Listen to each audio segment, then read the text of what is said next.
మంచిర్యాల జిల్లా చెన్నూరు మండలం అస్నాదు గ్రామంలో వాలీబాల్ టోర్నమెంట్ నిర్వహించారు. అస్నాదు యూత్ ఆధ్వర్యంలో టోర్నమెంట్ ఏర్పాటు చేశారు. ఈ టోర్నమెంట్లో 32 టీములు పాల్గొన్నాయి. ఈ టోర్నమెంట్ కు ముఖ్య అతిథిగా ఏసీపీ వెంకటేశ్వర్ హాజరయ్యారు. టోర్నమెంట్లో పాల్గొన్న వారిని ఆయన అభినందించారు.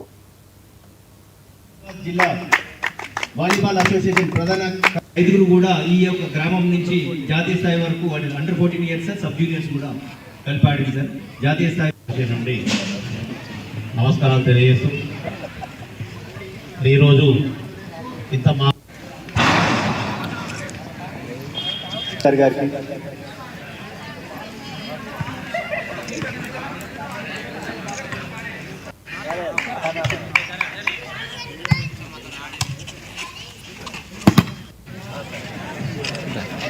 back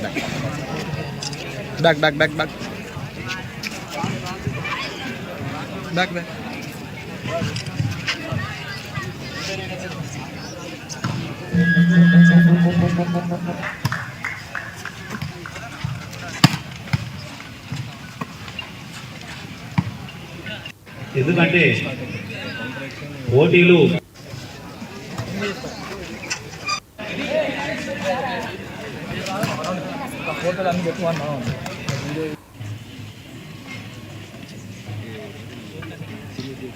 ఈ టోర్నమెంట్ నిర్వహిస్తున్నటువంటి పీఈటీలకి, కోచెస్కి, ఎంపైర్స్ అందరికీ కూడా పేరు పేరున మా పోలీస్ శాఖ తరఫు నుంచి ధన్యవాదాలు తెలియజేస్తున్నాం.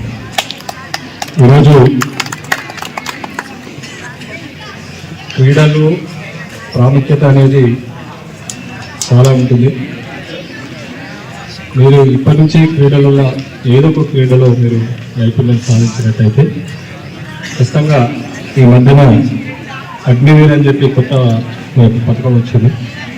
దానిలో ఏంటంటే మొన్ననే మా ఊళ్ళో పోతే 5 మంది పిల్లలు జస్ట్ 17 ఇయర్స్కు 18 ఇయర్స్కే అగ్నివీర్గా సెలెక్ట్ అయ్యి ఇప్పుడు వాళ్ళకు ఇంటర్మీడియట్ ఇప్పుడు 10th పాస్ అయ్యి మొన్న 5 ఇయర్స్గా వాళ్ళు మిలిటరీ అకాడమీ వాళ్ళని మిలిటరీ వాళ్ళే చదివిస్తారు వాళ్ళ అకాడమీస్లో వాళ్ళ కాలేజీలలో.